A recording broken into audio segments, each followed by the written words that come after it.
Papunta kami ngayon sa terminal ng bus kasi magte-train kami pabalik ng Toronto. Pagod na. Ngayon, bumaba kami. Transfer kami sa Green Line. But ito yung, andito pa rin yung falls. Ayun o. Hindi na miss, umaabot dito. Ayan yung falls. Yes. Ganda.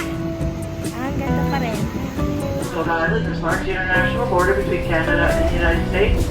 The small falls is known as the Bridal Veil Falls. Naman kami ngayon sa train station. Sa train station pala kami. Kasakay kami ng train. Pabalik kami ngayon ng Toronto. Nasa loob na kami ng train. Tumakbo pa kanina. Muntik pang maiwan si Papa. Pero ito yung train. Ganda rin naman. At 29 and I find myself wondering what did happen to the last 10. I ran away with my life, fast forward, never turn back again. It's kind of funny that the more we pass time, the more we need to set the rewind. And 19 was the year I had to leave you, but now I'm Union seeing. Station na kami. Lakad! Ba kami sa food court ng Union Station. Then, naghanap kami para sa lunch. Alas 2 na, hindi pa kami nag-lunch. So, hanap kami ng pagkain. Waiting game. Hintay lang namin yung food. So, katsu ramen. Kain muna kami. Ito muna. Tingnan natin kung ano yung tsura. At hindi ko mabuksan. Pabuksan. Wait lang. Buksan mo muna. Dali. Pulbisi ba yan? Ano naman? Oh, okay. Parang yung bili mo sa downtown, no? Okay, kain muna kami. Kakakain lang namin, tapos naglalakad kami ngayon. And para hanapin pa palabas. Baka maglakad na lang kami papunta ng airport ng hotel namin. So, ma! Yung mapa. Yung mapa. Yung station nila, oh. pati mukha ko lang yun. Masyado baka gusto mo pa isumin na ganyan. Lakad-lakad natin dito. Nakakatawa naman yung station nila, oh. Ang ganda. Malaking mall. So, pumasok kami sa pass. Lakad-lakad. At ito na yung exit sa King Street West. But meron pa rin kami 10 minutes walk outside papunta ng hotel. Let's go! Ah, 1,000 building! Parang New York! Wow! Sige pa! Sobrang taas, diba? Oh my gosh! So just walk na lang muna. Patang hotel! Lalabas muna kami! Ang kagala. Nagpahinga muna. At 6 PM na ngayon. Nag-idlip lang muna kasi mga pagod na. Pero ba yung ba't lagi natulog? Weekday breakfast. Grabe. Okay, let's go. Okay, medyo malamig ngayon. 15 degrees lang ata. Pero lamig. Parang fall. Anyway, hahanapin namin yung Kim's Convenience. Andito daw yun sa area eh. So, let's go. Yan na, narating namin. Kim's Convenience. Show yan eh na pinanonood namin. Hi, Kim's Convenience. Okay, hanap namin yun ng Jollibee. Walking. I think pupunta kami saan natin? Eaton Center? Eaton nga yan? Eaton Center. Ito. Ganda dito. Daming tao.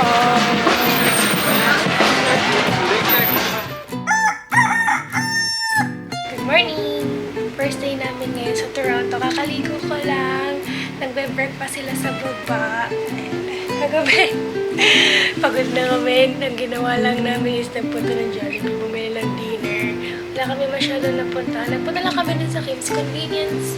Pero ang daming tambay. So, umalis na agad kami. And yeah, yun lang. Nagpahinga at natulog. So, ito yung room. Ay! Alas 7 na umaga ngayon. And ito yung view ng room namin. Pakita ko. Yung view ng room namin. Puro building up. Ang dumi ng salamin. Kita ba? Yeah, Empire Building. Nasap mo yun. Nasap tumambay lang kahapon. May nakatambay dun. Oh. Pero yeah, ito siya. Good morning, Toronto. Ang tao. So, ito yung breakfast. Yes, this may patinapay pa doon ng juice. Kain tayo. Ito yung breakfast na kumuha ko. Merong apple juice, cereal, sausage, egg, and bread. Yes, hindi tayo magbe-breakfast. Katabi ng kalsada. Was the year I had to leave you, but now I'm seeing all the signs. Is this really happening? I can't believe it's true.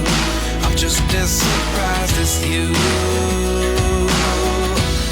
Is this really happening? I can't be too sure. Kalabas na kami sa hotel, 9:30 a.m. Pupunta daw muna kami dun sa St. Lawrence Market. Let's go! Mga 5 minutes pa lang ata kami naglalakad. Ayan na yung market. Punta tayo dun. St. Lawrence. Ano tawag? St. Lawrence Market.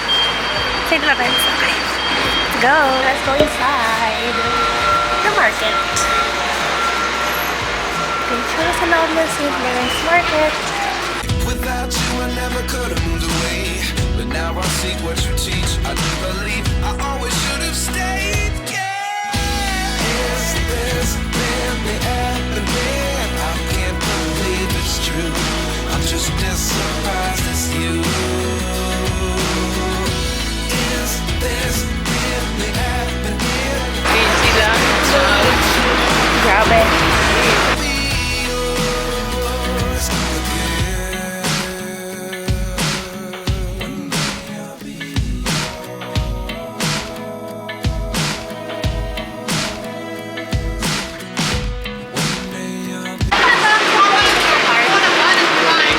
Ay, gosh.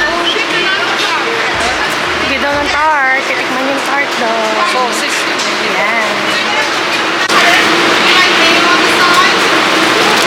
Tatry namin to. Hindi natin kung masarap. Pero cash on this class.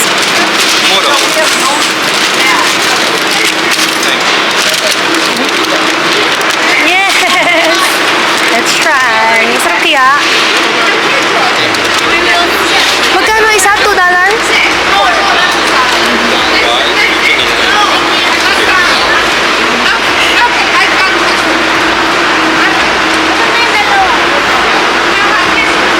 Let's go there. Ang laki nitong market.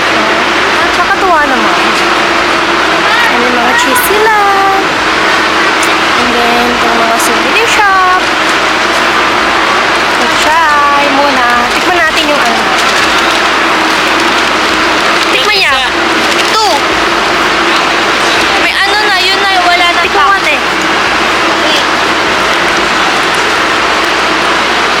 Kita mo ng hikaw mo. Ang bagal ko. Wait! Ay, ito yung mga souvenir shop ko. Puro ata pang kusinang gamit. So, ayan. Let's try it. Yeah, try mo na siya. Go! Okay. First bite, first bite. Okay, try.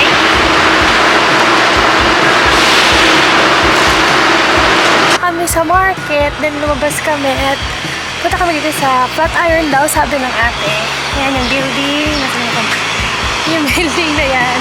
So, lalapit tayo ng onte. Ayan yung Flatiron and yung CN Tower. CN Tower yun, di ba? Nasa Lipa. Yeah. So, okay. Papalapit tayo sa CN Tower. Ah! Ito pala yung labas ng Union Station. Ang laki oh. Ganda, di ba? Ngayon, ano pa rin tayo. Nanay ko, tonto ko dun sa statue yung UP daw. So, ito yung CN Tower. Mas lumapit. Ngayon, pupunta tayo sa Ripley's Aquarium of Canada. Yun na siya. Pupunta tayo doon. Nahapo ako. Kanina naglalakad kami. So, let's go.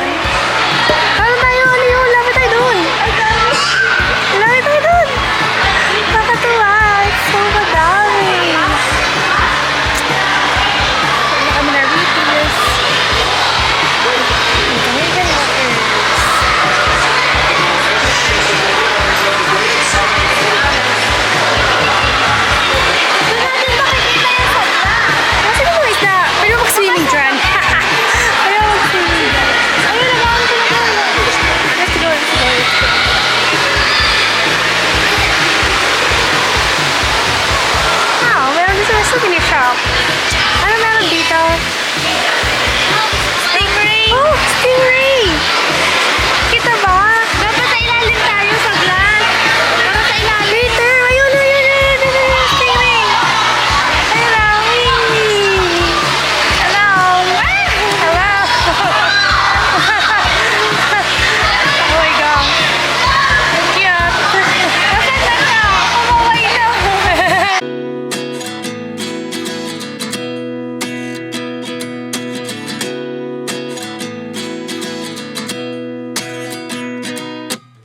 29 and I find myself wondering what did happen to the last 10. I ran away with my life, fast forward, never turn back again. It's kind of funny that the more we pass time, the more we need to set them rewind.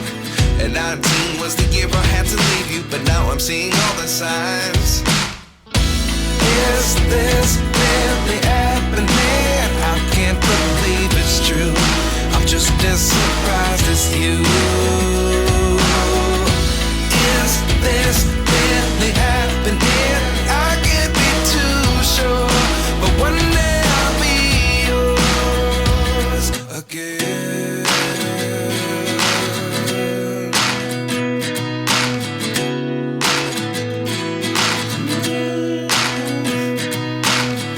Life lessons come one in a dozen.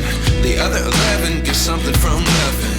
I sit here looking for an answer. Maybe the biggest question was in the last chapter. You gave me the soul I have today. Without you I never could have moved away. But now I see what you teach. I do believe I always should have stayed. Yeah. Is this really happening? I can't believe it's true. I'm just as surprised as you. Is this really happening? Isang tropa ko lang isdaw.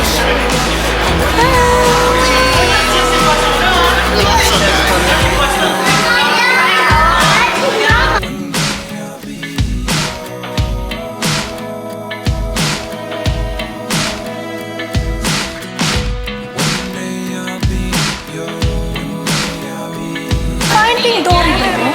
Ayun o. Oh. Hinahanap mo ba si Nino?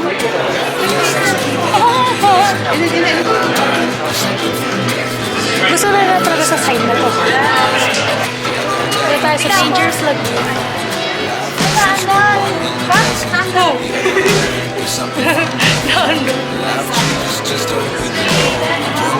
Oh, you're lucky.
So, sa Planet Jellyfish na tayo.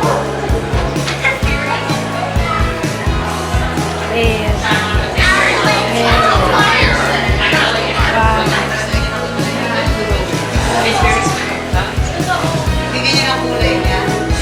Pero nilalagyan nila ng ilaw yung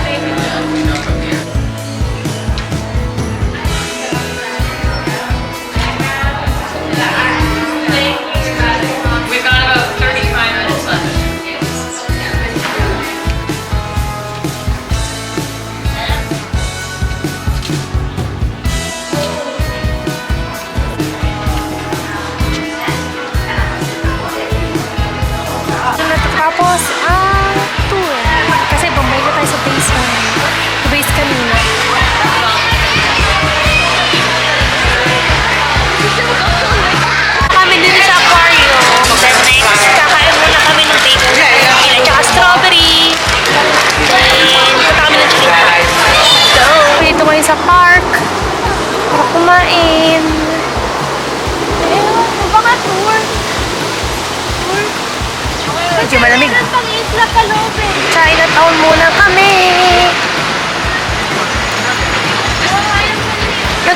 kami papunta dito.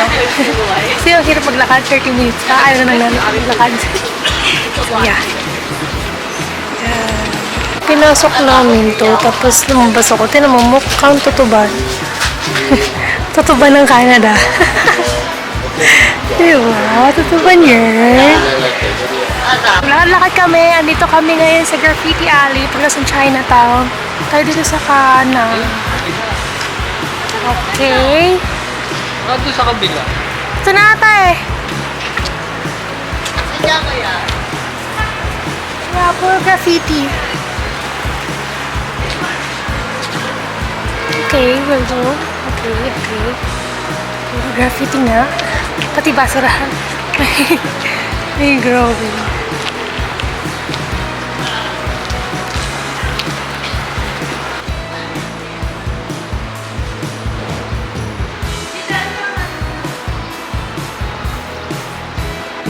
Picture ready talaga itong mga alley dito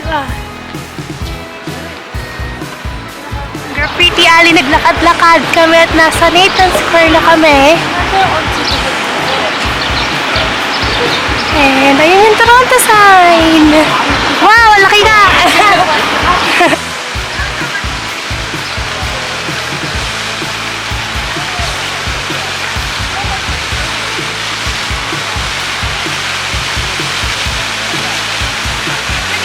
Skating ring ba yun? Nakalagay yung skate? Oo, ata. Yan, yung gitna.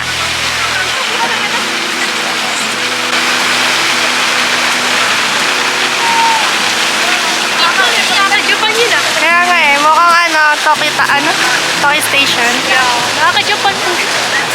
Shopping center, wala lang tingin-tingin. At at last agenda natin for today is manood na Harry Potter and the Cursed Child. Let's go.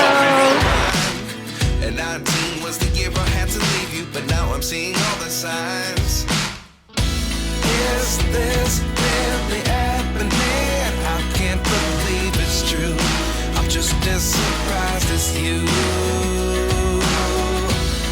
Is this really happening? I can't be too sure, but one day I'll be yours. Kaya tayo guys. Oh my God. Ang ganda yan.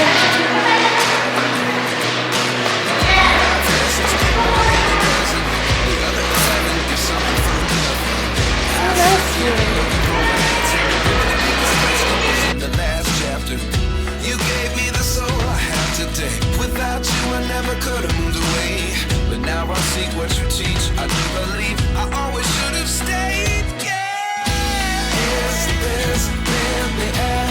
Ay, makulimlim. Buti na lang pauwiin. Papunta na kami ng Montreal. Yes!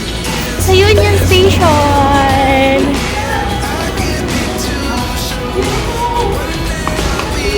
Wow! Grabe ang terminal yard. Ganda, di ba? Dito tayo sasakay papuntang Montreal. Titik tayo ng Via Rail. So, ito siya. This inside ng station nila. Hindi busy in fairness. Madami din nakasakay ng train, no? Timo pila. Hindi ko alam yung destination yan. Yung mga naka-steps. Yung mga nakapila dito. Yes. Dami din. Lessons come one in a dozen. The other 11 give something from nothing. Life lessons come one in a dozen. The other 11 give something from nothing. Life changes, just open the door. One thing's certain, I'll always be yours.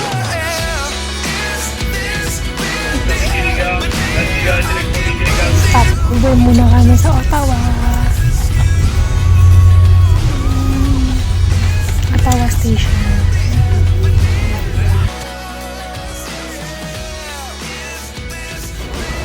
Ito ang station sa Ottawa.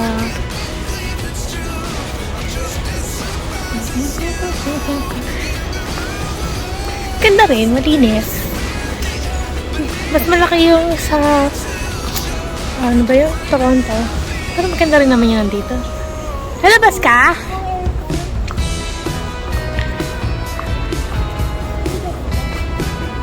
Push.